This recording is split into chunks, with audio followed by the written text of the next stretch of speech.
Uma filha flagrou seu pai bilionário trocando pastas secretas. Quando ela contou o que viu, segredos chocantes vieram à tona e suas vidas mudaram para sempre. Uma história que vai tocar seu coração. Se inscreva no canal, deixe seu gostei e comente de onde você está assistindo.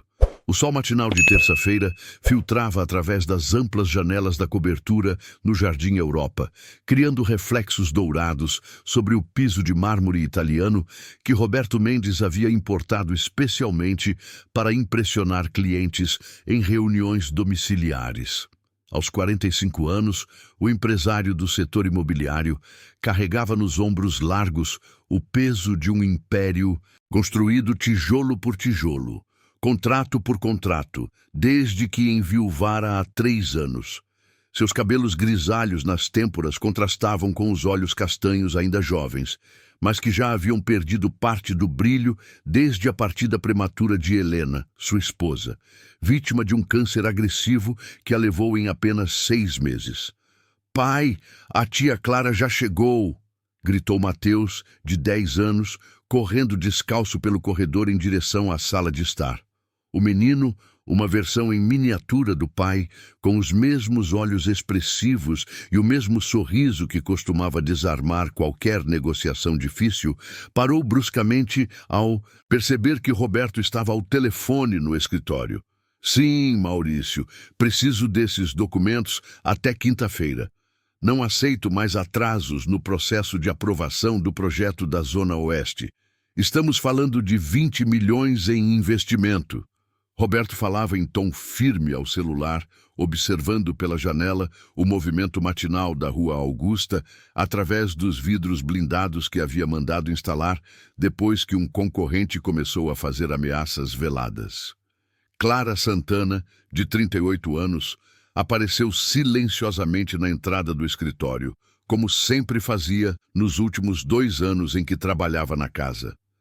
Sua presença discreta era uma das qualidades que Roberto mais apreciava. Diferente das outras funcionárias que haviam passado por ali, ela nunca interrompia suas ligações de negócios, nem fazia perguntas sobre assuntos que não lhe diziam respeito.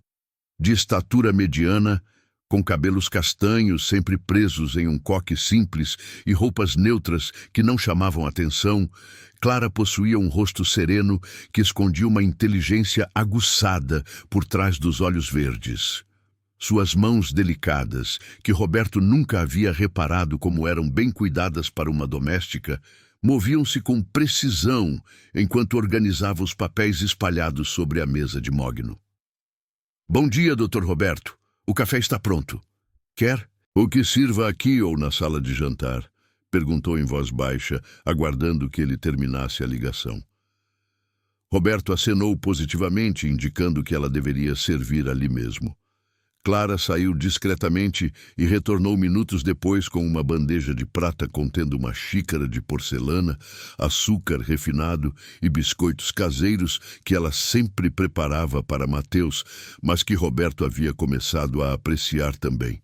"Sofia, vem brincar de esconde-esconde!" Mateus gritou do corredor para a filha de Clara, de 8 anos, que havia chegado junto com a mãe.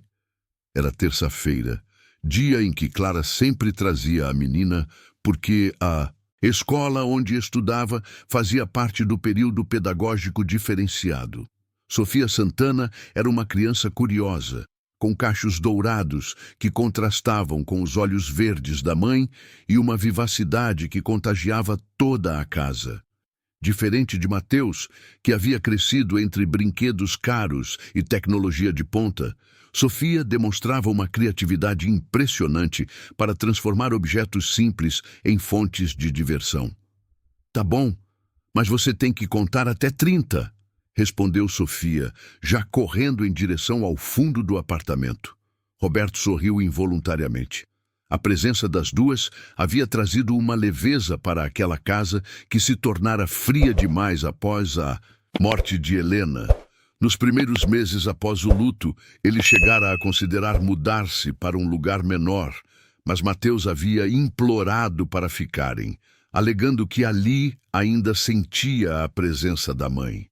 1, 2, 3. Mateus começou a contagem, cobrindo os olhos com as mãos enquanto se apoiava contra a parede do corredor principal. Clara organizava silenciosamente os documentos que Roberto havia deixado espalhados após trabalhar até tarde na noite anterior. Eram contratos de um novo empreendimento na região da Marginal Pinheiros, um projeto ambicioso que poderia render milhões, mas que também envolvia aprovações complexas e parcerias com outros grupos empresariais. 28, 29, 30, lá vou eu! Mateus saiu correndo pelos cômodos, verificando primeiro o quarto dele, depois o banheiro social, a cozinha e a área de serviço. Seus passos ecoavam pelo apartamento de 300 metros quadrados, um som que Roberto havia aprendido a associar com os momentos mais felizes desde a tragédia familiar. Enquanto isso, Sofia havia encontrado o esconderijo perfeito, o espaço atrás da poltrona de couro no escritório do pai de Mateus. Era um local que ela só havia descoberto na semana anterior, quando ajudava a mãe a limpar a sala. Dali, conseguia ouvir tudo o que acontecia no cômodo sem ser vista. Roberto estava novamente ao telefone, desta vez discutindo detalhes financeiros com seu contador, quando a campainha do interfone tocou. "Clara, pode ver quem é?" pediu, cobrindo o celular com a mão. "Claro, Dr. Roberto." Sofia observava tudo da sua posição privilegiada, achando divertido ser uma espiã invisível. Foi quando viu algo que a fez franzir a testa em confusão. 2 homens de terno escuro entraram no escritório, carregando pastas de couro que pareciam muito pesadas para documentos simples. "Pontualidade é fundamental nos nossos negócios", disse o mais alto, de aproximadamente 50 anos, com cicatriz pequena na sobrancelha esquerda e sotaque que Sofia não conseguiu identificar. "Sua parte do acordo está aqui." Clara fechou a porta do escritório antes que Roberto, ainda concentrado em sua ligação telefônica na varanda, percebesse o que estava acontecendo bem debaixo do seu nariz. "Vocês têm certeza de que não deixaram rastros?" perguntou Clara em voz baixa, mas firme. Sofia nunca havia ouvido a mãe falar naquele tom. Havia uma autoridade ali que era completamente diferente da mulher doce e submissa que limpava a casa todos os dias. "Relaxe, doutora. O sistema está funcionando perfeitamente. 3 anos sem nenhum problema", respondeu o segundo homem, mais baixo e rechonchudo, enquanto abria uma das pastas e mostrava documentos que Sofia não conseguia ver direito, mas que claramente não eram papéis comuns de trabalho doméstico. "E os próximos alvos?" Clara perguntou, recebendo uma segunda pasta que guardou imediatamente em sua bolsa pessoal. Aquela mesma bolsa de couro sintético que Roberto sempre via ela carregar, mas que nunca havia prestado atenção no quanto era grande e bem estruturada. "O cronograma está na pasta azul. Temos 6 meses para concluir tudo antes da operação final", disse o homem, da cicatriz, olhando o relógio dourado no pulso. "Precisamos ir. O doutor pode voltar a qualquer momento." Sofia sentia o coração batendo forte. Ela não entendia completamente o que estava acontecendo, mas instintivamente sabia que aquilo não deveria estar acontecendo. A mãe, que sempre dizia para ela contar a verdade sobre tudo, estava claramente escondendo algo muito importante. "Obrigada pela pontualidade. Nos vemos na próxima quinzena", disse Clara, acompanhando os homens até a porta do escritório. Quando eles saíram, Clara permaneceu alguns instantes parada, respirando fundo, como se estivesse se preparando para voltar a representar um papel. Ela abriu a bolsa, verificou se as pastas estavam bem guardadas e retomou a organização dos papéis de Roberto como se nada tivesse acontecido. Sofia continuou imóvel, processando tudo o que havia presenciado. Sua mãe tinha segredos. Grandes segredos. E por algum motivo que ela não compreendia, esses segredos pareciam envolver trabalho muito mais importante do que simplesmente limpar casas. "Achei você!" Mateus finalmente chegou ao escritório, descobrindo Sofia atrás da poltrona. Nossa, você é boa nisso. Quanto tempo estava aí? Bastante tempo, Sofia respondeu, olhando para a mãe que agora sorria normalmente, como se os últimos 15 minutos jamais tivessem acontecido. Roberto retornou do terraço naquele momento, guardando o celular no bolso da camisa social azul marinho. Tudo certo aqui? Ouvi vozes, disse, olhando ao redor do escritório, que agora estava impecavelmente organizado. Eram apenas as crianças brincando, Dr. Roberto. Quer que prepare o almoço mais cedo hoje? Clara respondeu com naturalidade absoluta. Não, pode manter o horário normal. Obrigado, Clara. Roberto não percebeu o olhar intenso que Sofia dirigiu à mãe, nem como a menina permaneceu quieta pelo resto da manhã, perdida em pensamentos que eram grandes demais para sua idade compreender completamente, mas importantes demais para serem ignorados. 3 dias se passaram desde o episódio no escritório, e Sofia não conseguia tirar da cabeça a imagem dos homens misteriosos trocando pastas com sua mãe.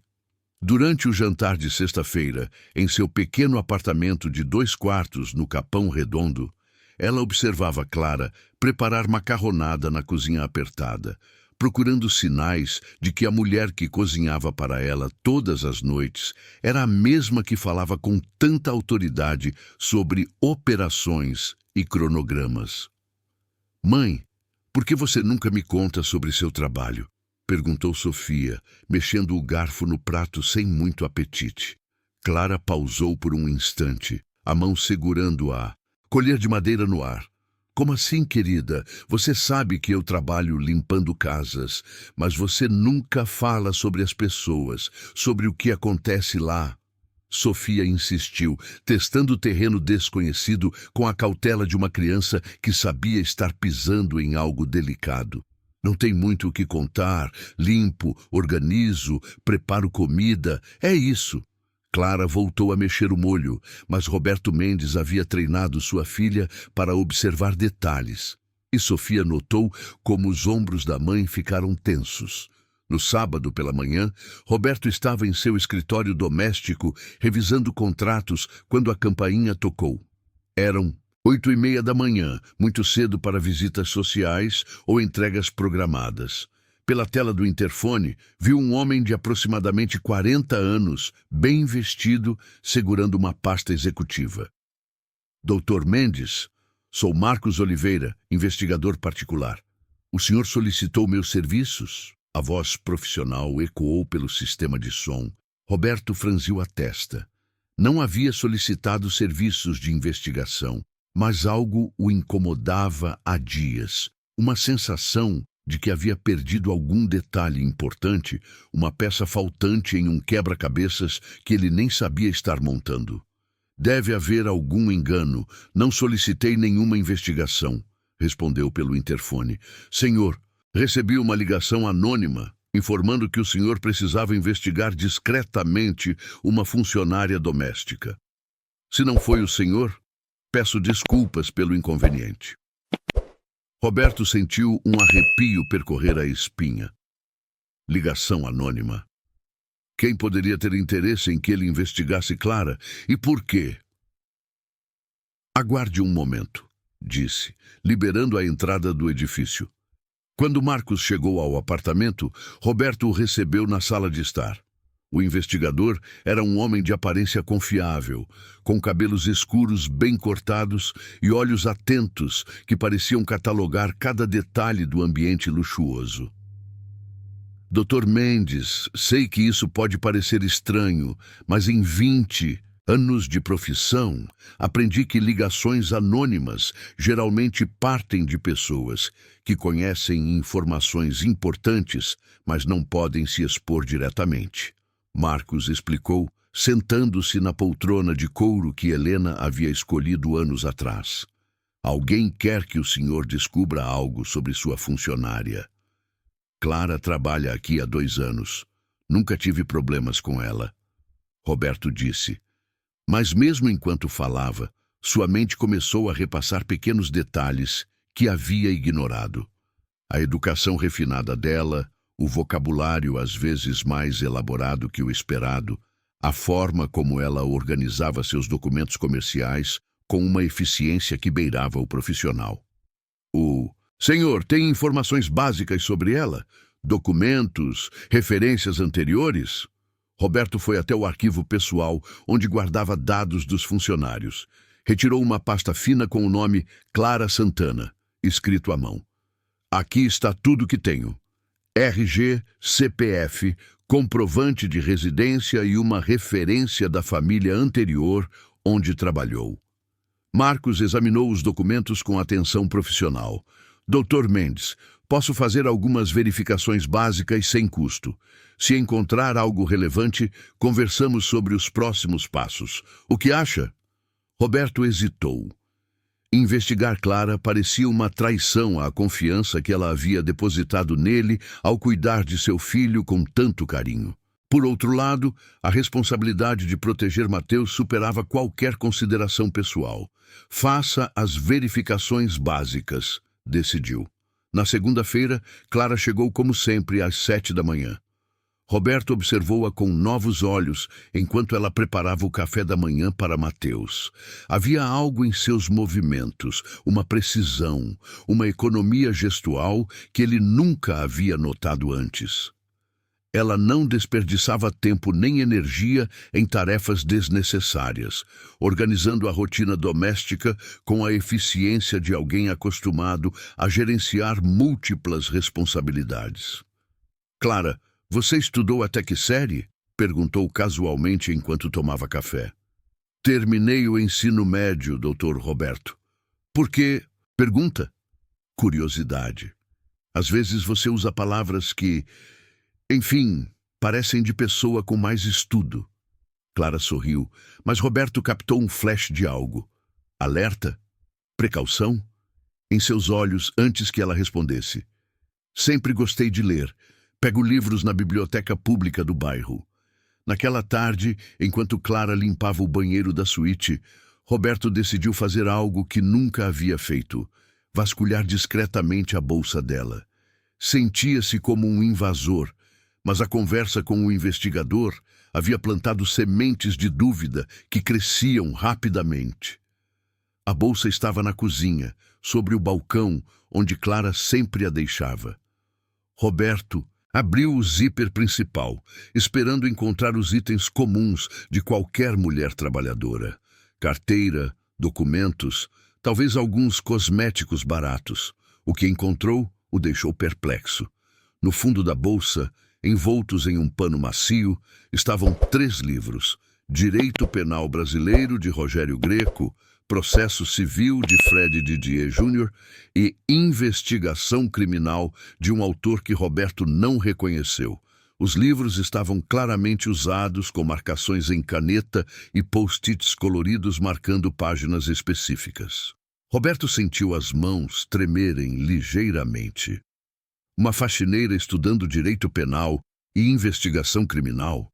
Isso fazia sentido para alguém que aspirava a mudar de vida, mas os livros eram atualizados, edições recentes e caras, não o tipo de material que alguém com o salário de Clara poderia facilmente comprar. Rapidamente, fotografou as capas com o celular e recolocou tudo exatamente onde estava. Dr. Roberto, precisa de alguma coisa? A voz de Clara, vinda do corredor, fez Roberto pular. Ele fechou a bolsa e se afastou do balcão. Não, obrigado. Só estava pegando água. Clara apareceu na cozinha, observou a bolsa por um segundo, tempo suficiente para notar se algo havia sido mexido, e continuou seu trabalho normalmente. Naquela noite, depois que Clara foi embora, Roberto ligou para Marcos. Encontrei livros de direito na bolsa dela. Direito penal, processo civil, investigação criminal, livros caros e atualizados. Interessante. Dr. Mendes conseguia as verificações básicas. Há algumas inconsistências nos documentos dela. Que tipo de inconsistências? O endereço que ela forneceu existe, mas os vizinhos dizem que nunca viram nenhuma Clara Santana morando lá. A referência da família anterior? O telefone não existe mais e não consegui localizar essas pessoas. Além disso, o CPF dela só começou a ter movimentação financeira significativa há 3 anos. Roberto sentou-se pesadamente na poltrona. O que isso significa? Pode significar várias coisas. Ela pode estar fugindo de um relacionamento abusivo e criou uma identidade parcialmente falsa para se proteger. Pode ter problemas com a justiça. Ou, Marcos pausou, ou pode estar trabalhando undercover para alguém. Dr. Mendes, o senhor tem inimigos? Concorrentes que poderiam querer informações sobre seus negócios? Roberto pensou nos contratos milionários, nas disputas acirradas por terrenos valorizados, nas parcerias que nem sempre terminavam amigavelmente. Tenho alguns desafetos no ramo imobiliário, mas Clara cuida do meu filho Marcos. Se ela quisesse me prejudicar, já teria tido 1000 oportunidades. Talvez o objetivo não seja prejudicá-lo diretamente. Talvez ela esteja coletando informações. Naquela madrugada, Roberto permaneceu acordado, observando a cidade iluminada através das janelas do apartamento. No quarto ao lado, Mateus dormia tranquilamente, protegido pela inocência de seus 10 anos. Roberto se perguntava quantas outras proteções ele havia dado como garantidas, quantos outros aspectos de sua vida ordenada poderiam estar construídos sobre fundações menos sólidas do que imaginara. A mulher que cuidava de seu filho, que conhecia cada cômodo de sua casa, cada rotina de sua vida, era um mistério crescente. O mês de junho chegou a São Paulo trazendo o frio característico do inverno paulistano, e com ele uma série de eventos que forçariam Roberto a confrontar realidades que preferia ignorar. Na manhã de uma quarta-feira especialmente gelada, Mateus acordou com febre alta e uma tosse que ecoava pelos corredores do apartamento como um presságio de problemas maiores. "Pai, não estou me sentindo bem", murmurou o menino, com o rosto corado pela febre de 38,5 graus que o termômetro digital confirmara. Roberto, que havia passado a noite toda acordado, analisando relatórios financeiros de um empreendimento problemático na Zona Sul, sentiu o pânico familiar que sempre o acometia quando Mateus ficava doente. Desde a morte de Helena, cada sinal de enfermidade no filho desencadeava memórias traumáticas dos últimos meses da esposa, quando sintomas aparentemente inofensivos evoluíram rapidamente para algo terminal.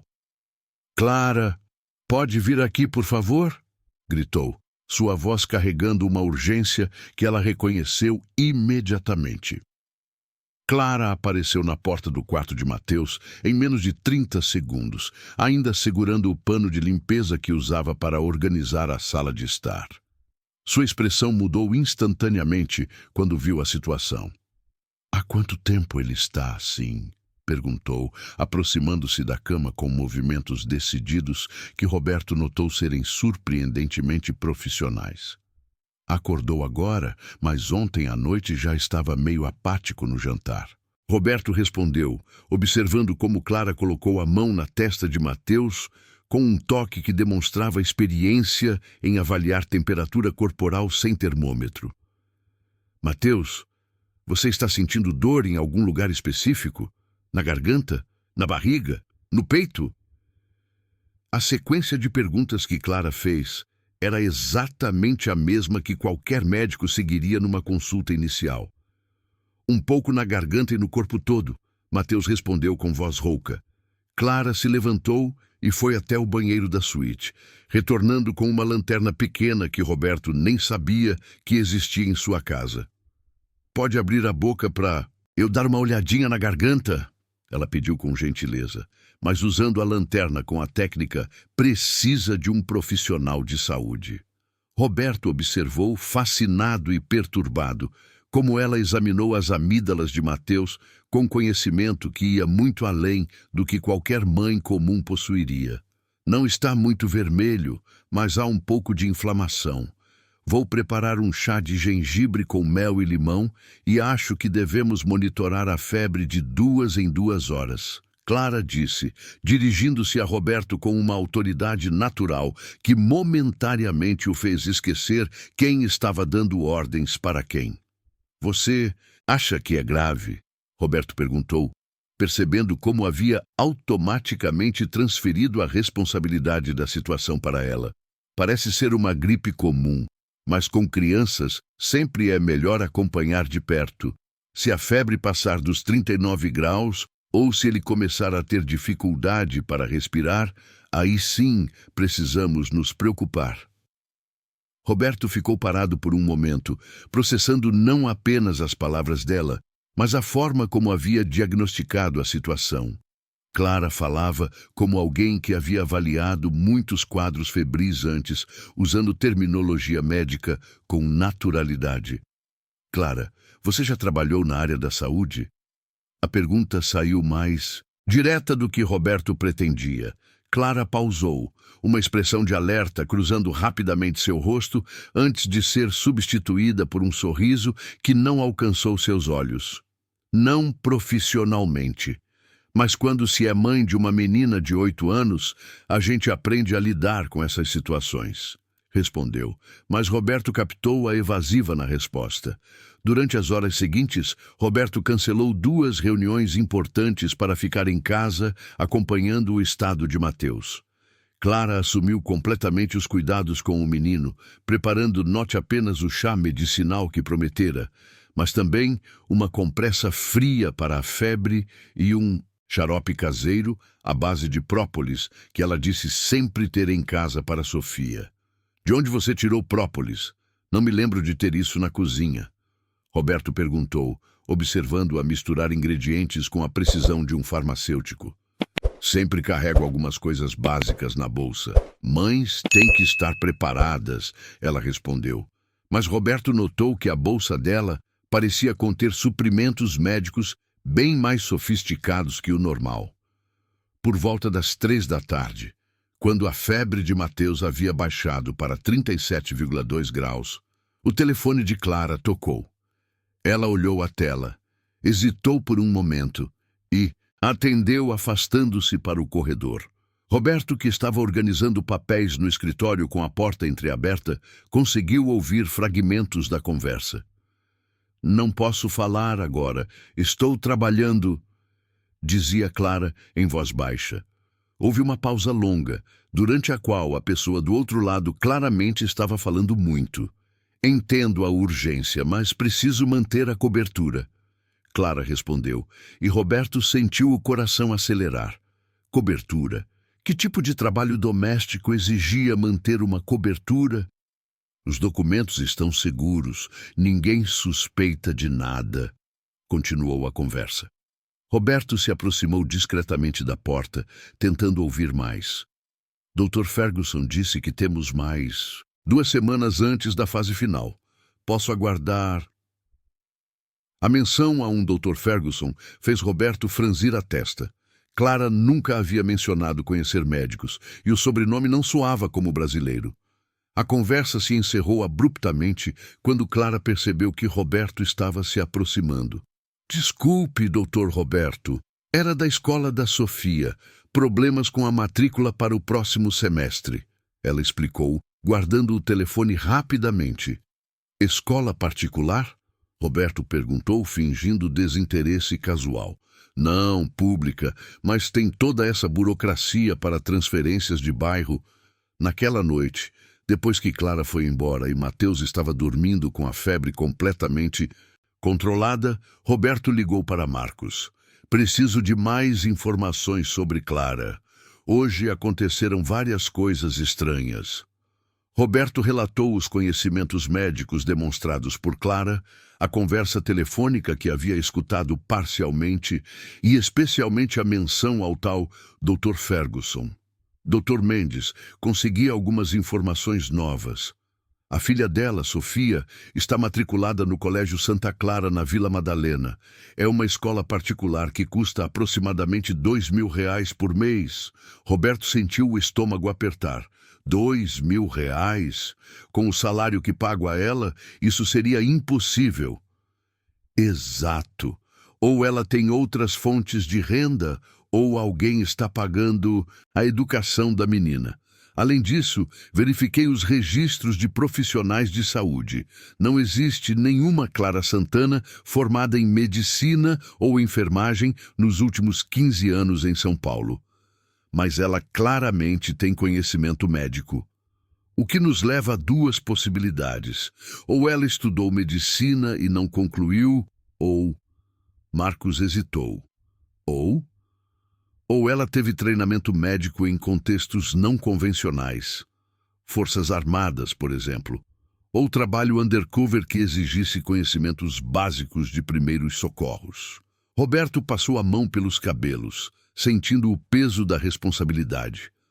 Marcos, preciso saber quem é essa mulher. Meu filho confia nela completamente. Dr. Mendes, vou fazer uma investigação mais profunda. Mas preciso avisá-lo. Se ela estiver realmente trabalhando undercover, descobrir isso pode colocá-lo em uma situação complicada. Que tipo de situação? Depende para quem ela trabalha e qual o objetivo da operação. Se for investigação criminal, você pode estar sendo monitorado sem saber. Se for espionagem empresarial, seus negócios podem estar comprometidos. Naquela madrugada, Roberto permaneceu no escritório, observando os contratos espalhados sobre a mesa. Quantas informações confidenciais Clara havia visto nos últimos 2 anos? Quantos telefonemas importantes ela havia escutado? Quantos documentos sigilosos haviam passado por suas mãos durante a limpeza diária do escritório? Pela primeira vez desde que a contratara, Roberto se perguntava se a segurança que sentia ao deixar Mateus com Clara era real ou uma ilusão perigosa construída sobre fundações que ele não compreendia. O inverno paulistano nunca havia parecido tão frio. O mês de setembro chegou trazendo a primavera paulistana e uma rotina aparentemente normal que Roberto havia aprendido a questionar. Naquela quinta-feira de manhã, enquanto tomava seu café habitual preparado por Clara, ele organizava mentalmente a agenda do dia. Reunião às 10 com investidores japoneses interessados em um projeto na Berrini, almoço com o prefeito regional para discutir aprovações urbanísticas e, à tarde, a finalização dos contratos do empreendimento mais ambicioso de sua carreira. Um complexo residencial de luxo que demandara 3 anos de planejamento e R$ 22 milhões em investimento inicial. Dr. Roberto, vou precisar sair mais cedo hoje. Sofia tem consulta médica às 4. Clara informou, servindo ovos mexidos no prato de porcelana que Helena havia escolhido anos atrás. Tudo bem. Que tipo de consulta? Roberto perguntou, observando como ela evitava contato visual direto, um padrão comportamental que ele havia começado a notar após semanas de observação mais atenta. Rotina pediátrica. Ela está crescendo muito rápido e o médico quer acompanhar o desenvolvimento. Clara respondeu, limpando as mãos no avental de forma mais vigorosa que o necessário.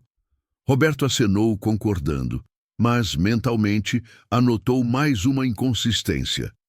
Pediatras particulares caros para a filha de uma doméstica. A lista de detalhes inexplicáveis sobre a vida de Clara crescia a cada dia. Às 9h30, Roberto saiu para o escritório, deixando Clara sozinha no apartamento como fazia rotineiramente. Ela tinha as chaves, conhecia o código do alarme e durante 2 anos nunca havia dado motivos para desconfiança, até recentemente. O que Roberto não sabia era que 15 minutos após sua saída, Clara transformava-se completamente. Ela trocou o avental pela roupa social que mantinha escondida numa sacola no armário da lavanderia. Um blazer cinza de boa qualidade, calça preta bem cortada e sapatos de couro que custavam mais que seu suposto salário mensal. Seus cabelos, sempre presos em coque simples, foram soltos e arrumados profissionalmente. Em 5 minutos, a faxineira humilde desaparecera, substituída por uma mulher elegante que poderia facilmente frequentar os mesmos círculos sociais que Roberto. Clara dirigiu-se ao escritório dele com movimentos precisos e objetivos. Da bolsa, retirou uma pequena câmera digital e um pendrive que conectou ao computador pessoal de Roberto. O mesmo computador onde ele mantinha contratos confidenciais, propostas sigilosas e informações financeiras detalhadas sobre todos os seus empreendimentos.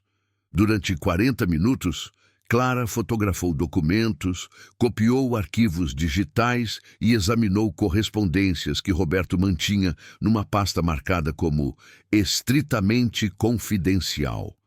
Sua familiaridade com sistemas de informática era evidente. Ela navegava pelos arquivos com a eficiência de alguém treinado em investigação digital. Entre os documentos que chamaram sua atenção estava um contrato de parceria com a construtora Mendonça em Associados para o projeto da Berrini, incluindo cláusulas financeiras que mencionavam pagamentos paralelos e ajustes extracontratuais, terminologia que poderia indicar práticas questionáveis do ponto de vista fiscal.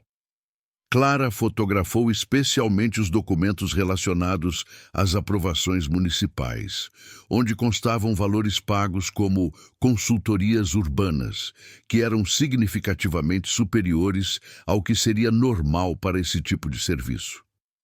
Havia também correspondência com um vereador específico, discutindo facilidades no processo de licenciamento em troca de investimentos em projetos sociais que Clara suspeitava serem fictícios. Às 11h15, Clara havia terminado sua consulta médica real. Ela guardou todo o equipamento, voltou a se vestir como faxineira e retomou suas atividades domésticas normais, limpando meticulosamente qualquer rastro de sua presença no escritório. Roberto retornou para o almoço às 14h, encontrando Clara preparando sanduíches para Mateus e organizando a sala de estar como se nada tivesse acontecido. "Como foi amanhã? Mateus se comportou bem?" perguntou, observando discretamente se algo em seu escritório parecia diferente. "Tranquila. Ele ficou jogando videogame e eu aproveitei para fazer uma limpeza mais pesada na cozinha." Clara respondeu naturalmente, mas Roberto notou que ela evitava olhar na direção do escritório. Foi às 3h30, quando Clara já havia saído alegadamente para a consulta médica de Sofia, que Roberto descobriu o primeiro sinal concreto de que algo estava errado. Procurando os contratos originais do projeto da Berrini para uma última revisão antes da reunião da semana seguinte, ele encontrou a pasta completamente vazia. Roberto sentiu o sangue gelar. Aqueles documentos representavam meses de negociação. Continham informações sigilosas sobre valores investidos, margens de lucro e estratégias comerciais que poderiam destruir seus negócios se caíssem em mãos erradas. "Isso não é possível", murmurou para si mesmo, vasculhando freneticamente todas as gavetas, todas as pastas, todos os locais onde poderia ter guardado os documentos. Nada. Roberto ligou imediatamente para Marcos. "Os documentos do meu projeto mais importante desapareceram. Contratos de 22 milhões de reais. Documentos que estavam numa pasta trancada dentro do meu escritório doméstico." "Dr. Mendes, quem teve acesso ao escritório hoje?" "Apenas Clara. Ela foi a única pessoa que ficou sozinha na casa." Houve uma pausa significativa do outro lado da linha. "Dr. Mendes, terminei a investigação mais profunda sobre Clara Santana. Precisa vir ao meu escritório imediatamente. E, por favor, não confronte ela sobre os documentos até conversarmos." Roberto chegou ao escritório de Marcos em 40 minutos, dirigindo em estado de ansiedade, que ele não experimentava desde os piores momentos da doença de Helena. Marcos o recebeu com uma expressão grave que confirmava os piores receios de Roberto. "Dr. Mendes, Clara Santana não existe." Como assim não existe? O nome que ela usa é falso. O CPF é real, mas foi emitido há apenas 4 anos. Antes disso, não há nenhum registro dessa pessoa. Nem certidão de nascimento, nem histórico escolar, nada. Roberto sentou-se pesadamente na cadeira de couro do escritório do investigador. Mas ela tem uma filha, trabalha, paga contas. Sim, mas tudo isso começou há 4 anos. Dr. Mendes, pessoas que criam identidades novas geralmente estão fugindo de algo muito sério, ou... Marcos hesitou.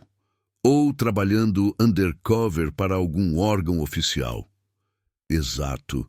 E há mais. A escola onde a filha dela estuda, a mensalidade está sendo paga através de transferência bancária de uma conta empresarial ligada ao Ministério Público Federal. Roberto sentiu como se o chão tivesse desaparecido sob seus pés. Ministério Público? Dr. Mendes, existe uma grande possibilidade de que Clara seja uma agente infiltrada investigando algum aspecto dos seus negócios. Mas eu não fiz nada ilegal. Talvez não diretamente, mas se você tem sócios ou parceiros envolvidos em atividades questionáveis, a investigação pode estar mapeando toda a rede de relacionamentos empresariais. Roberto pensou imediatamente em Marcelo Mendonça, seu sócio no projeto da Berrini. Marcelo sempre fora menos escrupuloso sobre os métodos para agilizar aprovações burocráticas, e Roberto admitia para si mesmo que havia preferido não fazer certas perguntas sobre como algumas licenças eram obtidas tão rapidamente. Marcos, o que eu faço agora? Primeiro, não mude nada na sua rotina. Se ela perceber que você suspeita, pode acelerar qualquer operação que esteja planejada. Segundo, precisamos descobrir exatamente o que ela já coletou de informações. E se eu for realmente alvo de uma investigação criminal? Marcos olhou diretamente nos olhos de Roberto. Então, você precisa decidir muito rapidamente se tem algo a esconder ou se está sendo usado como ponte para chegar em pessoas realmente culpadas. Naquela noite, Roberto observou Clara preparar o jantar como sempre fazia, cantarolando baixinho enquanto temperava o frango. Mateus contava para ela sobre o dia na escola, e ela respondia com o carinho genuíno que sempre demonstrara. Roberto se perguntava quantas das emoções que ela demonstrava eram reais e quantas faziam parte de uma performance profissional que durava há 2 anos. O mês de outubro trouxe a São Paulo um calor precoce, que parecia prenunciar revelações igualmente intensas. Roberto havia passado as 2 semanas anteriores vivendo uma vida dupla. Externamente mantinha a rotina normal com Clara, mas internamente cada gesto dela era analisado sob a lente da suspeita.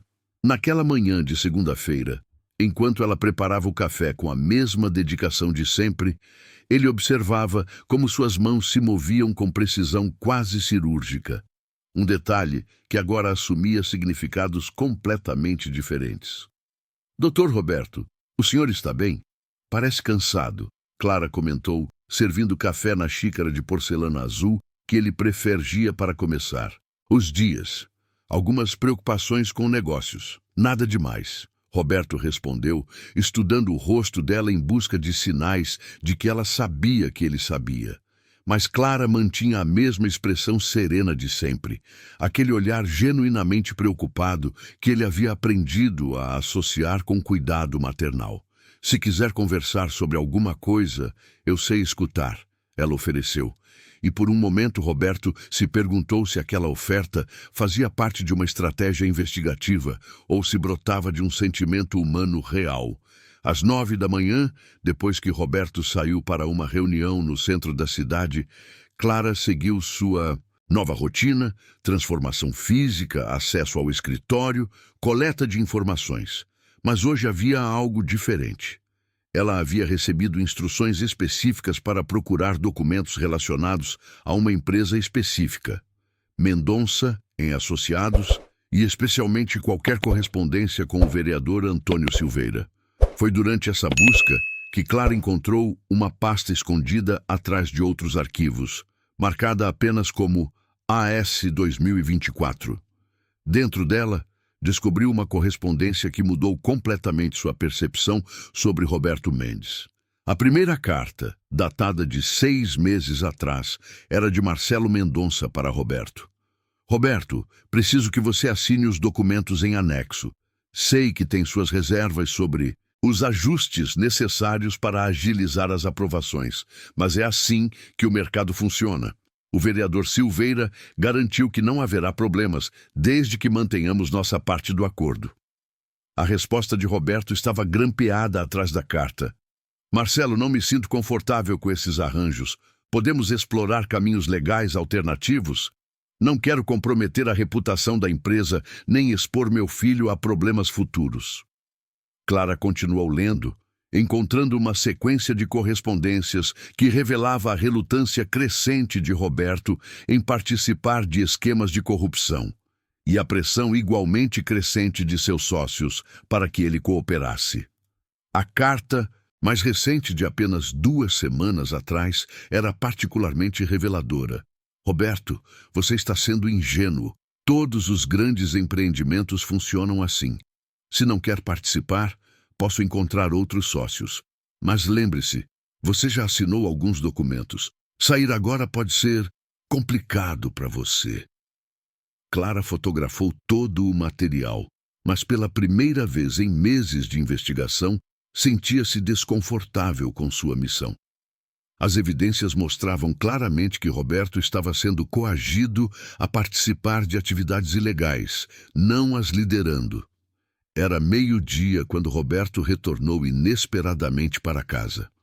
Sua reunião havia sido cancelada e ele decidira voltar para trabalhar em casa, parcialmente, esperando flagrar Clara em alguma atividade suspeita. O que ele encontrou foi completamente diferente do que esperava. Clara estava no escritório, ainda vestida com suas roupas sociais, fotografando documentos com equipamento profissional. Mas quando viu Roberto na porta, ao invés de entrar em pânico ou tentar mentir, ela simplesmente parou o que estava fazendo e o encarou diretamente. Dr. Roberto, ela disse calmamente, acho que precisamos conversar. Roberto sentiu uma mistura de raiva, traição e estranha alívio. Finalmente, a verdade seria revelada. Quem você realmente é? Perguntou, mantendo a voz firme apesar do coração acelerado. Clara desligou a câmera e se sentou na cadeira de couro do escritório, a mesma cadeira onde Roberto tomava decisões empresariais importantes, agora ocupada por uma mulher que ele descobria não conhecer. Meu nome verdadeiro é Clara Mendonça Santos.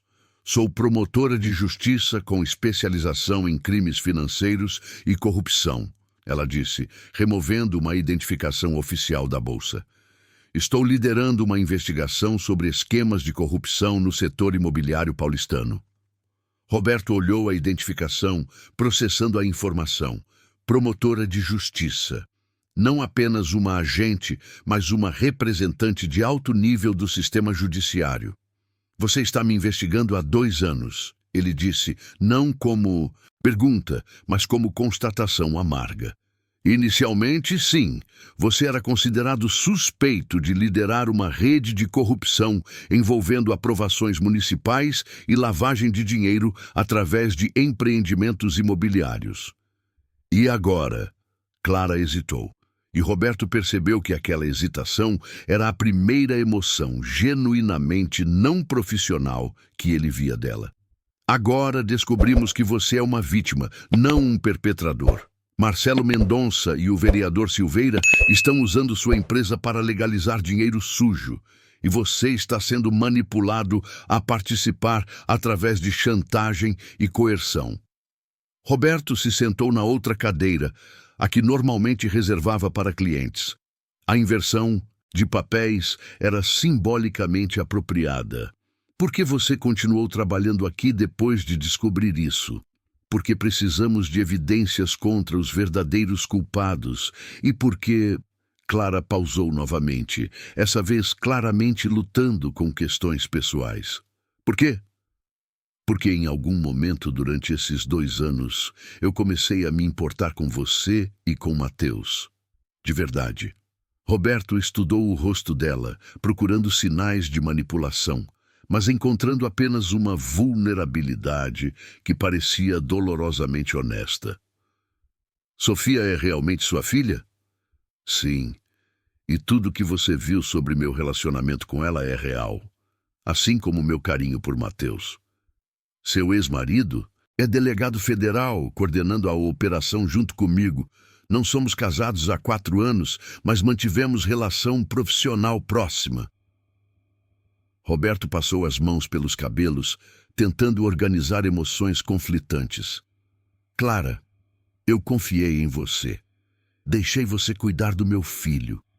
E eu cuidei dele. Roberto, nos últimos meses, minha maior preocupação não tem sido a investigação. Tem sido como proteger você e Mateus do que está por vir. O que está por vir? Uma operação será deflagrada nas próximas semanas.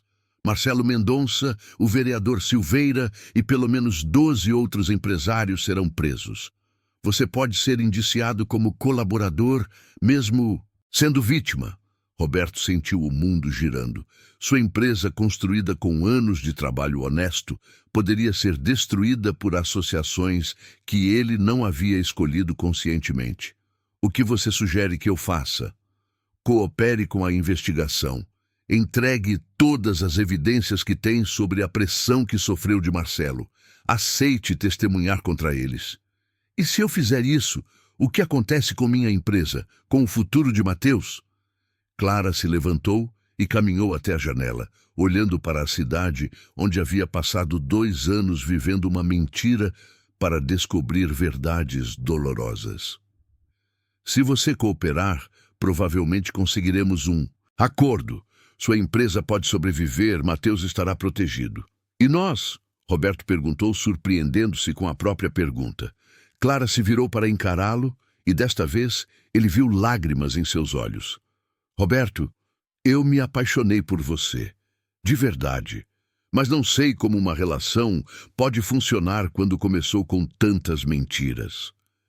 Naquele momento, Roberto compreendeu que descobrir a verdade sobre Clara era apenas o início de um processo muito mais complexo. Decidir se o futuro poderia ser construído sobre os escombros de um passado baseado em enganos. A semana que se seguiu à revelação de Clara foi a mais turbulenta da vida de Roberto desde a morte de Helena. Naquela quinta-feira de novembro, ele estava sentado em seu escritório doméstico, o mesmo local onde tantas verdades haviam sido escondidas e finalmente reveladas, tentando processar não apenas a identidade real da mulher que cuidara de seu filho por 2 anos, mas também as implicações devastadoras para seu futuro empresarial e pessoal. Clara havia concordado em continuar trabalhando normalmente até que a operação fosse deflagrada, mas a dinâmica entre eles mudara completamente. Não havia mais a naturalidade dos cumprimentos matinais, nem a confiança automática nas pequenas decisões domésticas.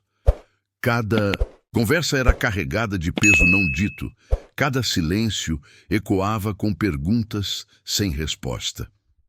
Doutor Roberto.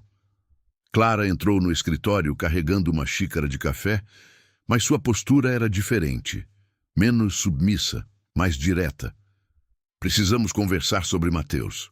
Roberto levantou os olhos dos documentos que revisava pela 10ª vez, procurando rastros da manipulação que ele agora sabia ter sofrido.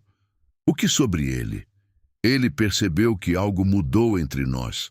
Ontem me perguntou se você estava bravo comigo e se eu ia embora. A informação atingiu Roberto como um soco. Durante toda a crise, ele havia focado em proteger o filho das complexidades adultas da situação, mas aparentemente não havia sido bem-sucedido. O que você respondeu? A verdade que eu podia contar, que às vezes adultos passam por períodos difíceis, mas que eu continuava gostando muito dele. Roberto observou Clara enquanto ela falava. Mesmo sabendo de sua verdadeira identidade, ele ainda podia ver o carinho genuíno que ela demonstrava por Mateus. Aquela parte, pelo menos, não havia sido performance. Clara, preciso entender uma coisa. Quando você começou a trabalhar aqui, qual era exatamente seu objetivo? Clara se sentou na cadeira em frente à mesa, assumindo a postura de quem estava pronta para uma conversa longa e dolorosa. Inicialmente, acreditávamos que você era o líder de um esquema de lavagem de dinheiro através de empreendimentos imobiliários. Minha missão era me infiltrar em sua rotina pessoal para coletar evidências de atividades financeiras ilícitas. Quando você percebeu que estava errada? Progressivamente, ao longo do primeiro ano, suas reações aos questionamentos de Marcelo, sua hesitação em assinar certos documentos, a forma como você revisava meticulosamente todos os contratos, procurando problemas legais, nada disso combinava com o perfil de alguém que conscientemente dirigia operações criminosas. Roberto se lembrava das reuniões com Marcelo, de como sempre se sentia desconfortável com as sugestões de seu sócio para agilizar processos burocráticos. Agora compreendia que seus instintos morais haviam sido mais certeiros que sua confiança empresarial. Por que você não encerrou a investigação quando percebeu minha inocência? Clara suspirou profundamente. Por quê? Descobrimos que você era a fachada perfeita para as operações de Marcelo. Um empresário respeitado, sem histórico criminal, com reputação sólida no mercado. Eles estavam usando sua credibilidade para dar legitimidade aos negócios sujos. E você decidiu me manter como isca. Decidimos usar a situação para coletar evidências contra os verdadeiros criminosos. Roberto, se tivéssemos revelado a investigação prematuramente, Marcelo e os outros simplesmente teriam mudado de estratégia. Você teria sido abandonado como sócio, mas eles continuariam operando através de outras pessoas. Roberto se levantou e caminhou até a janela. A vista do Jardim Europa, que sempre representara o sucesso conquistado com trabalho honesto, agora parecia manchada pela descoberta de que parte desse sucesso havia sido construído sobre fundações que ele não compreendia completamente. Clara, preciso saber quanto do que aconteceu entre nós foi real. A pergunta pairou no ar como uma confissão de vulnerabilidade que Roberto não havia planejado fazer. O que você quer dizer? Os momentos quando você demonstrava preocupação comigo, quando cuidou do Mateus durante a febre, quando conversávamos sobre a educação dele, era parte da investigação ou era real? Clara se levantou também, aproximando-se da janela, mas mantendo distância suficiente para que não se tocassem. Roberto, nos primeiros 6 meses, tudo era profissional. Eu estava interpretando um papel, coletando informações, mantendo cobertura, mas em algum momento, provavelmente quando vi como você ficou desesperado durante a febre do Mateus, algo mudou. Como assim mudou? Comecei a me importar genuinamente com o bem-estar de vocês dois. Quando Mateus me contava sobre pesadelos que tinha sobre perder o pai como havia perdido a mãe, eu sentia uma necessidade real de protegê-lo. Quando você trabalhava até tarde e esquecia de jantar, eu me preocupava de verdade com sua saúde. Roberto se virou para encará-la. E seus sentimentos por mim? Clara hesitou, claramente lutando entre honestidade profissional e vulnerabilidade pessoal. Começaram como consequência da convivência. Você é um homem íntegro, Roberto. Um pai dedicado, um empresário que se preocupa com o impacto social de seus empreendimentos, alguém que trata funcionários com respeito genuíno. Era impossível não desenvolver admiração e depois, algo mais. Quando você soube que estava se apaixonando? No Dia dos Pais do ano passado. Você estava no escritório, olhando uma foto da Helena com Mateus, e disse para mim: Clara, às vezes me pergunto se estou sendo um pai adequado para ele. Havia tanta vulnerabilidade naquela pergunta, tanta necessidade de aprovação, que eu quis abraçá-lo e dizer que ele era um pai extraordinário. Roberto se lembrava daquele momento. Havia sido um dos seus dias mais difíceis, quando a saudade de Helena se misturava com inseguranças sobre parentalidade solitária. Você não me abraçou, porque sabia que se fizesse, estaria cruzando uma linha que não deveria cruzar.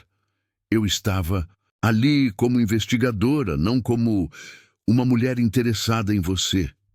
E agora? Qual é sua posição agora? Clara caminhou de volta para a cadeira, mas não se sentou. Permaneceu de pé, como alguém pronto para sair rapidamente se necessário. Agora estou apaixonada por um homem que tenho que ajudar a processar pessoas que ele considerava parceiros de confiança. Estou em uma situação onde meus sentimentos pessoais podem comprometer meu julgamento profissional e onde minha honestidade pode destruir qualquer possibilidade de futuro entre nós.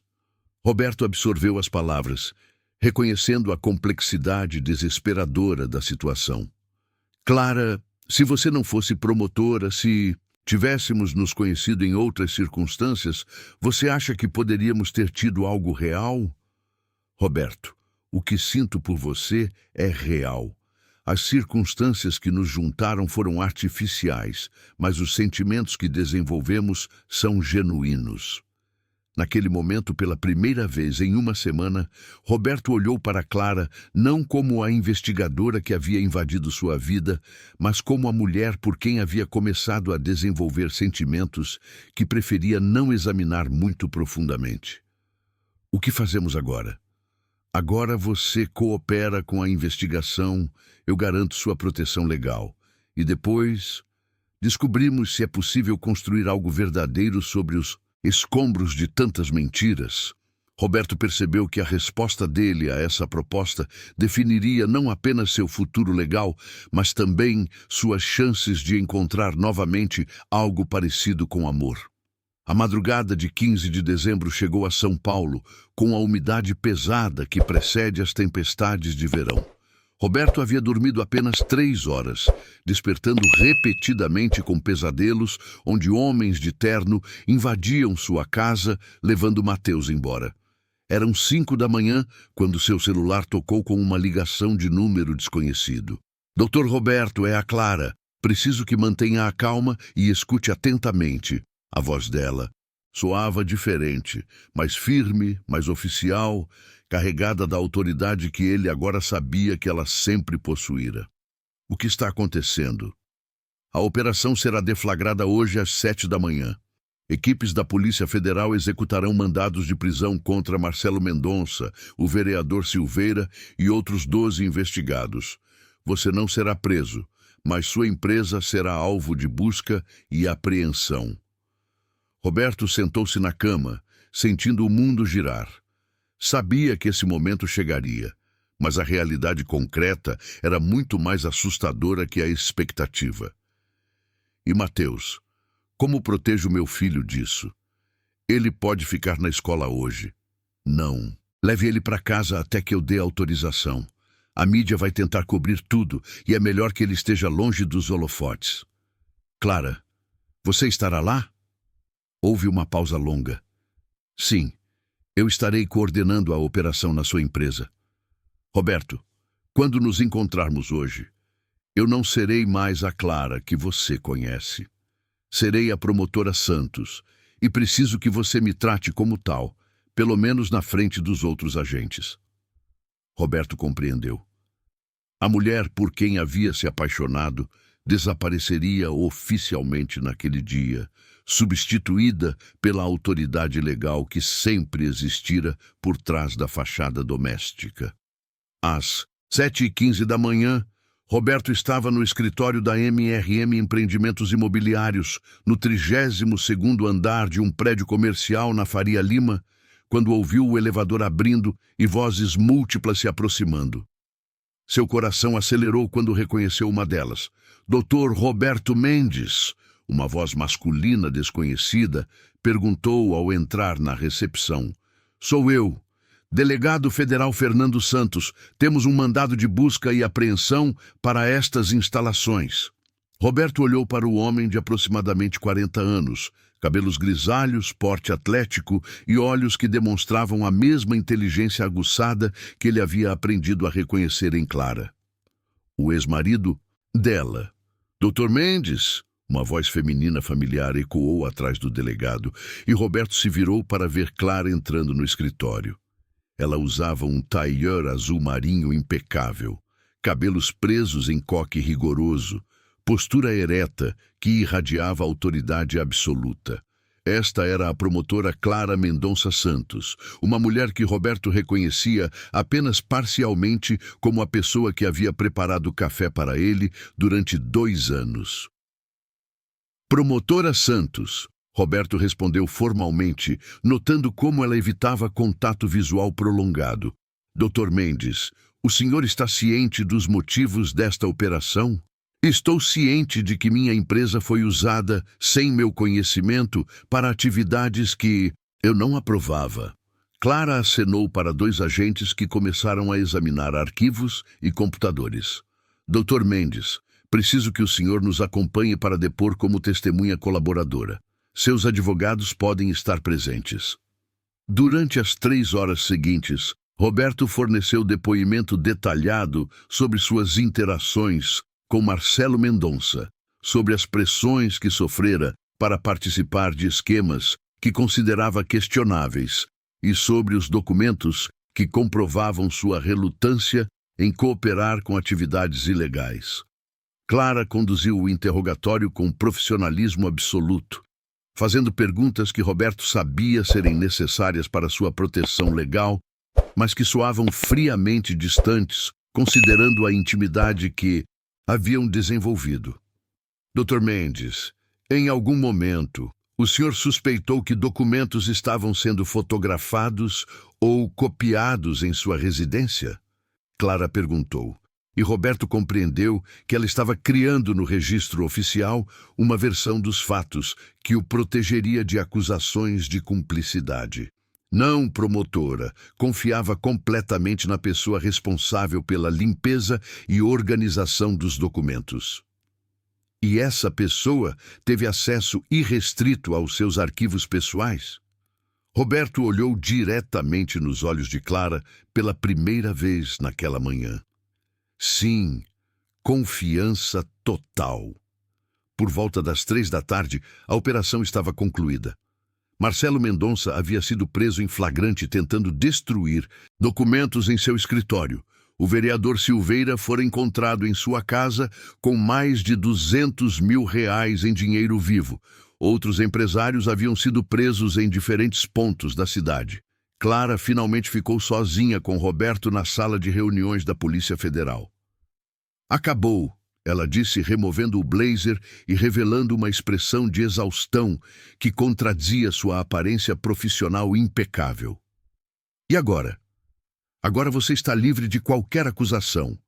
Sua empresa precisará passar por auditoria, mas com sua cooperação e as evidências que coletamos, você deve conseguir manter os negócios funcionando. E nós? Roberto perguntou pela segunda vez. Em uma semana. Clara se sentou na cadeira ao lado dele e, pela primeira vez naquele dia, permitiu que sua guarda baixasse completamente. Roberto, passei 2 anos mentindo para você sobre quem eu era. Como construímos confiança depois disso? Talvez começando com honestidade total. Então vou ser completamente honesta. Estou apaixonada por você. Mas tenho medo de que você nunca consiga separar a mulher que ama da investigadora que invadiu sua vida. Roberto pegou a mão dela. A mesma mão que havia preparado milhares de refeições para seu filho, que havia cuidado dele durante a febre, que havia fotografado seus documentos mais sigilosos. Clara, a mulher por quem me apaixonei é você, toda você, incluindo sua integridade profissional, sua dedicação à justiça e, sim, incluindo sua capacidade de fazer escolhas difíceis para proteger pessoas inocentes. Mesmo sabendo que eu menti para você durante 2 anos, você mentiu sobre sua identidade, mas foi sincera sobre seus sentimentos. E, Clara, você me salvou. Se não fosse pela sua investigação, eu poderia ter sido destruído junto com Marcelo. Naquele momento, no ambiente austero da Delegacia Federal, cercados por evidências de crimes que poderiam ter destruído a vida de Roberto, ele compreendeu que, às vezes, o amor cresce precisamente por causa das complexidades, não apesar delas. Roberto, se decidirmos tentar construir algo juntos, será difícil. Minha carreira, sua empresa, as crianças, tudo isso será complicado.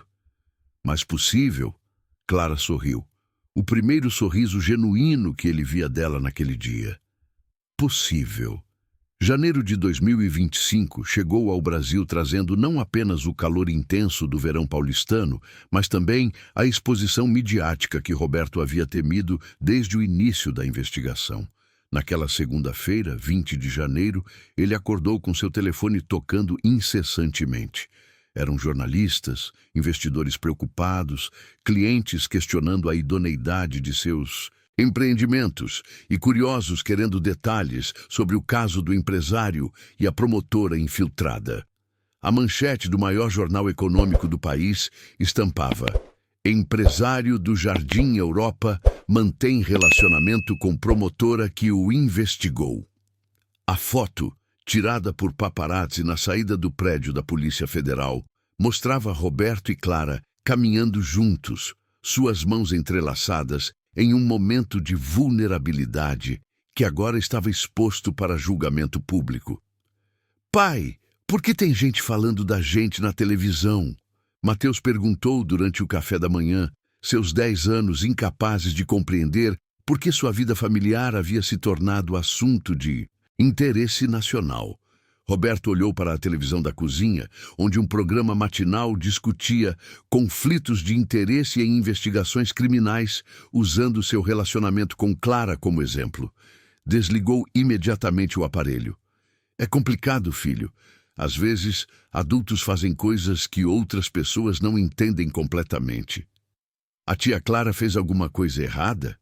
A pergunta atingiu Roberto como um soco. Como explicar para uma criança que a mulher que ele amava havia passado 2 anos coletando evidências contra pessoas próximas da família, mesmo que fosse para protegê-los? Não, Mateus. A tia Clara estava fazendo o trabalho dela, que era proteger pessoas, como nós. Naquela manhã, Clara enfrentava seus próprios desafios. No Ministério Público, ela estava sendo convocada para uma reunião com a Corregedoria para explicar sua conduta durante a investigação. Promotora Santos, disse Dr. Henrique Vasconcelos, corregedor-geral, um homem de 60 anos cuja carreira fora construída sobre reputação de rigidez ética absoluta. Preciso entender como uma investigação profissional evoluiu para um relacionamento pessoal. Clara, vestindo o mesmo tailleur azul marinho que usara durante a operação, mantinha postura firme apesar da pressão. Dr. Vasconcelos, em momento algum meus sentimentos pessoais comprometeram a investigação.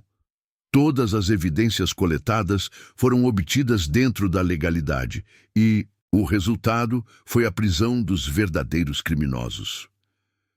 Mas a senhora desenvolveu relacionamento íntimo com o alvo da investigação. Desenvolvi sentimentos por uma pessoa que descobrimos ser vítima, não perpetradora. E esses sentimentos só foram revelados após o encerramento oficial da operação. Promotora, o Ministério Público não pode ser associado a escândalos que questionem nossa imparcialidade. Clara compreendeu que não estava sendo julgada apenas por sua conduta profissional, mas por suas escolhas pessoais. Dr. Vasconcelos, com todo respeito, minha vida pessoal não pode ser subordinada às aparências institucionais. Agi dentro da lei, cumpri minha missão e protegi um cidadão inocente. Enquanto Clara enfrentava questionamentos institucionais, Roberto lidava com o colapso de sua reputação empresarial. 3 clientes importantes haviam cancelado contratos naquela manhã, alegando questões de imagem. Investidores japoneses que estavam interessados no projeto da Berrini solicitaram reavaliação do cenário antes de prosseguir. Seu celular tocou com uma ligação de Fernando Santos, ex-marido de Clara e delegado responsável pela operação. Roberto, precisa vir ao meu escritório. Urgente. Que tipo de urgência? O tipo que pode proteger você e Clara dos danos que a exposição midiática está causando. 1 hora depois, Roberto estava no escritório de Fernando, impressionado com como o ex-marido de Clara conseguia manter neutralidade profissional apesar da situação pessoal complexa. Roberto, a exposição midiática está prejudicando vocês dois. Clara pode enfrentar processo disciplinar, você está perdendo negócios, precisamos de uma estratégia. Que tipo de estratégia? Fernando mostrou uma pasta com recortes de jornal, prints de redes sociais e análises de impacto midiático. Olha isso. Promotora se infiltra em casa de empresário e se apaixona pelo alvo. Romance proibido durante investigação criminal. Conflito de interesses no Ministério Público. A narrativa está sendo construída como se vocês tivessem agido de forma antiética. Mas não agimos, não de acordo com a lei, mas de acordo com a percepção pública, sim. Roberto, preciso te perguntar uma coisa. O que você sente pela Clara vale a pena para enfrentar tudo isso?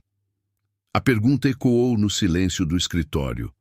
Roberto pensou nos últimos 3 anos, desde a morte de Helena, na solidão que havia se tornado sua companheira constante, na forma como Clara havia trazido vida de volta para sua casa e para seu coração. Vale. Então vocês precisam assumir o relacionamento publicamente, mas de forma que demonstre integridade de ambos os lados. Como? Uma entrevista conjunta. Vocês contam a história completa, como a investigação protegeu você, como os sentimentos se desenvolveram após a descoberta da verdade, como pretendem lidar com conflitos de interesse no futuro. Roberto considerou a proposta. Exposição pública controlada versus especulação midiática descontrolada. E Clara, ela toparia isso? Ela está enfrentando possível processo disciplinar. Uma narrativa pública que mostre sua integridade pode ser a diferença entre manter a carreira ou ser forçada a pedir demissão. Naquela tarde, Roberto ligou para Clara pela primeira vez desde a deflagração da operação. Clara, preciso te ver. Não como promotora, não como testemunha, mas como a mulher que amo e que está enfrentando consequências por sentimentos que compartilhamos. Eles se encontraram no apartamento de Roberto. Clara chegou usando roupas civis, jeans e blusa simples, parecendo mais vulnerável do que Roberto a havia visto desde a revelação de sua identidade. Roberto, talvez tenhamos cometido um erro, ela disse antes mesmo de se sentar. Que tipo de erro? Acreditar que poderíamos construir algo pessoal sobre uma situação profissional tão complexa. Roberto a abraçou, sentindo como ela tremia ligeiramente, não de frio, mas de exaustão emocional. Clara, você salvou minha vida profissional e trouxe significado de volta para minha vida pessoal. Se isso é erro, é o tipo de erro que escolho cometer. Mas e se eu perder minha carreira? E se você perder seus negócios?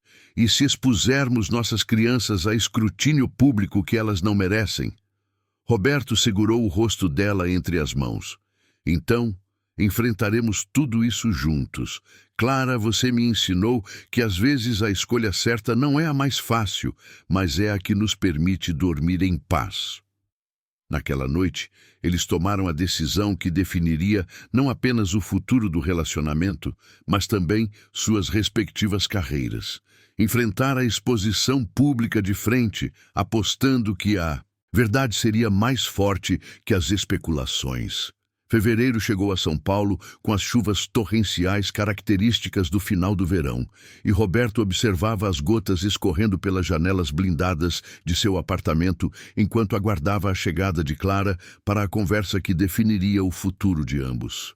Eram 7 da noite de uma terça-feira, exatamente 6 semanas após a deflagração da operação que havia mudado suas vidas para sempre. A campainha tocou, e Roberto abriu a porta para encontrar Clara vestindo um vestido simples azul claro, carregando uma pasta de documentos e uma expressão de determinação que ele havia aprendido a reconhecer quando ela tomava decisões difíceis. "Roberto", ela disse, entrando no apartamento que havia conhecido intimamente como funcionária, depois como investigadora e agora como a mulher que ele amava. "Precisamos conversar sobre nossa situação." Eles se sentaram na sala de estar, no mesmo local onde Clara havia servido café durante centenas de manhãs, onde Mateus havia brincado com Sofia, onde uma família improvisada havia se formado sem que ninguém percebesse completamente o que estava acontecendo. "O que decidiu a corregedoria?" Roberto perguntou, notando como Clara segurava a pasta com firmeza excessiva. "Suspensão de 6 meses sem vencimentos e transferência e compulsória para outra comarca quando eu retornar", Clara respondeu, sua voz mantendo a firmeza profissional, mesmo ao relatar o que claramente era uma punição devastadora para sua carreira. Roberto sentiu a raiva crescer em seu peito. "Eles estão punindo você por ter feito seu trabalho corretamente. Estão punindo uma promotora que se envolveu emocionalmente com um alvo de investigação. Do ponto de vista institucional, eles estão certos. E do ponto de vista humano?" Clara abriu a pasta e retirou uma folha oficial com o timbre do Ministério Público. "Do ponto de vista humano, Roberto, eu preciso tomar uma decisão que nunca imaginei que teria que tomar." Roberto olhou o documento, reconhecendo imediatamente o que era, um pedido formal de demissão. "Clara, não." "Roberto, durante as últimas 6 semanas, perdi 3 casos importantes porque outros promotores questionaram minha imparcialidade. 2 juízes solicitaram minha substituição em processos que eu vinha conduzindo há meses. Minha credibilidade profissional está destruída. Mas isso vai passar. As pessoas esquecem. Os casos novos vão provar sua competência." Clara se levantou e caminhou até a janela, observando a cidade onde havia construído uma carreira de 15 anos na magistratura. "Roberto, ontem Sofia chegou em casa chorando porque uma coleguinha de escola disse que a mãe dela era a promotora que namorava bandidos." A informação atingiu Roberto como um soco. Ele havia focado tanto em proteger Mateus que não havia considerado completamente como Sofia estava sendo afetada. "Clara, isso é injusto. Você não namorava bandidos, você protegia vítimas. Mas não é assim que a história está sendo contada. E, Roberto, não é justo com Sofia que ela carregue o peso das minhas escolhas profissionais e pessoais." Roberto se aproximou da janela, ficando ao lado de Clara sem tocá-la, respeitando o espaço que ela claramente precisava para pensar. "O que você está propondo?" Clara respirou fundo e Roberto percebeu que ela havia ensaiado aquela conversa mentalmente muitas vezes. "Vou pedir demissão do Ministério Público, abrir um escritório de advocacia criminal, trabalhar como criminalista defendendo pessoas em situações similares à que você enfrentou. E nós..." Clara finalmente se virou para encará-lo diretamente.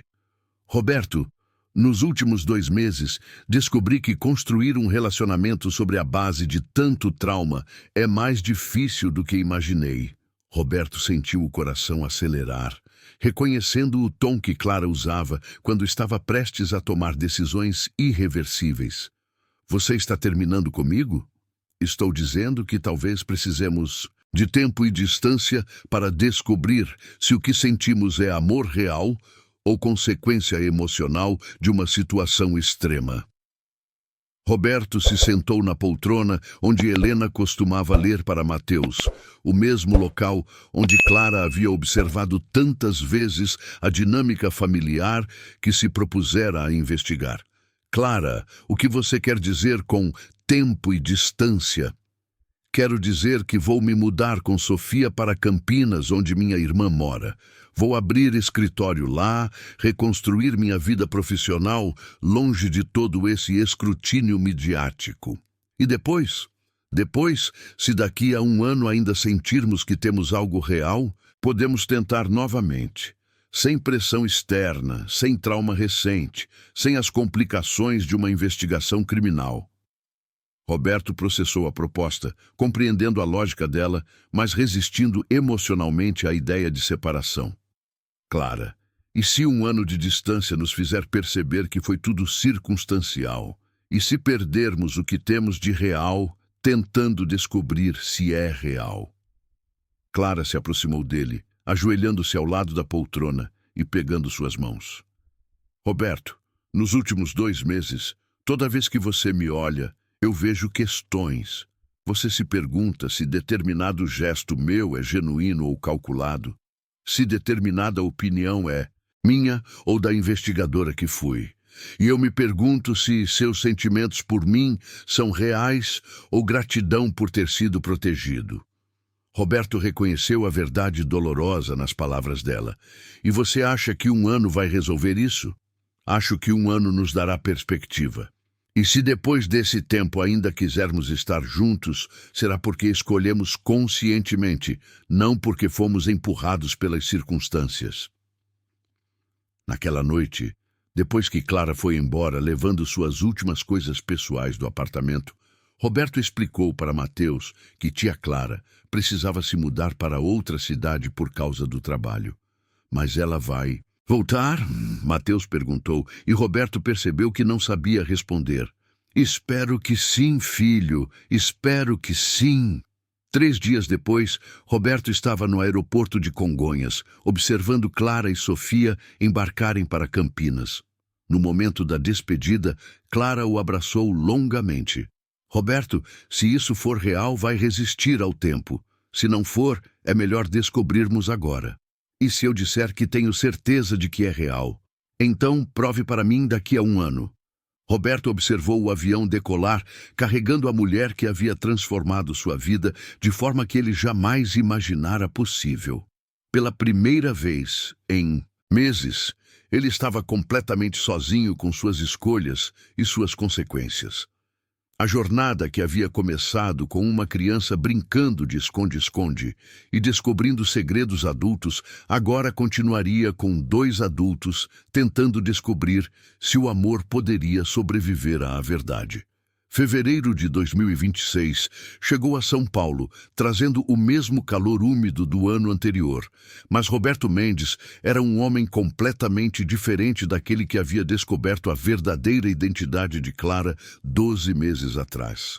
Sentado em seu escritório renovado, agora com paredes de vidro transparente, simbolizando a transparência que havia se tornado o pilar de seus negócios, ele revisava o relatório anual da MRM Empreendimentos, que havia não apenas sobrevivido ao escândalo, mas prosperado com uma nova filosofia empresarial. Pai, a Sofia ligou!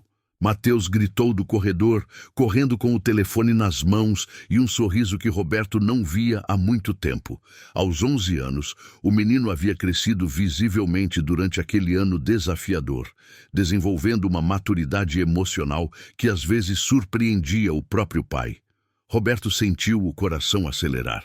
Durante os 12 meses de separação, Clara havia mantido contato regular com Mateus, ligando toda semana para saber sobre a escola, os amigos, os sonhos e Medos de um menino que ela havia ajudado a criar durante 2 anos fundamentais de sua vida. Mas para Roberto, ela havia enviado apenas mensagens ocasionais, atualizações profissionais sobre casos que considerava que poderiam interessá-lo e cartões de aniversário que eram carinhosos, mas cuidadosamente neutros. Ela quer falar com você também, Mateus disse, entregando o telefone com a expectativa de alguém que havia passado 1 ano torcendo para os adultos importantes de sua vida encontrarem o caminho de volta um para o outro. Roberto pegou o telefone com mãos que tremeram ligeiramente. Oi, Clara! Oi, Roberto! A voz dela soava. Diferente, mais madura, mais segura, mas carregando uma calidez que ele havia sentido falta todos os dias daquele ano. Como você está? Bem, o escritório está funcionando. Sofia se adaptou muito bem à escola nova e eu aprendi algumas coisas sobre mim mesma este ano. Que tipo de coisas? Houve uma pausa longa e Roberto podia imaginar Clara do outro lado da linha, escolhendo palavras com o cuidado que ela sempre demonstrava quando os assuntos eram emocionalmente importantes. Aprendi que passar 1 ano longe de vocês dois não diminuiu o que sinto. Na verdade, me ajudou a entender que o que temos é real, não circunstancial. Roberto fechou os olhos, sentindo um alívio que havia esperado por 365 dias. Clara, posso ir te ver? Na verdade, Roberto, eu estava pensando em ir te ver, se você quiser. Quando? Que tal hoje à tarde? Sofia quer matar a saudade do Mateus, e eu quero conversar com você. 3 horas depois, Roberto esperava no saguão do aeroporto de Congonhas, vestindo a camisa azul que Clara sempre dizia que realçava seus olhos, carregando flores que havia comprado impulsivamente, margaridas brancas, as favoritas dela, um detalhe que ele havia memorizado durante os 2 anos de convivência. Quando viu Clara e Sofia saindo do desembarque, Roberto teve que se apoiar na parede por um momento.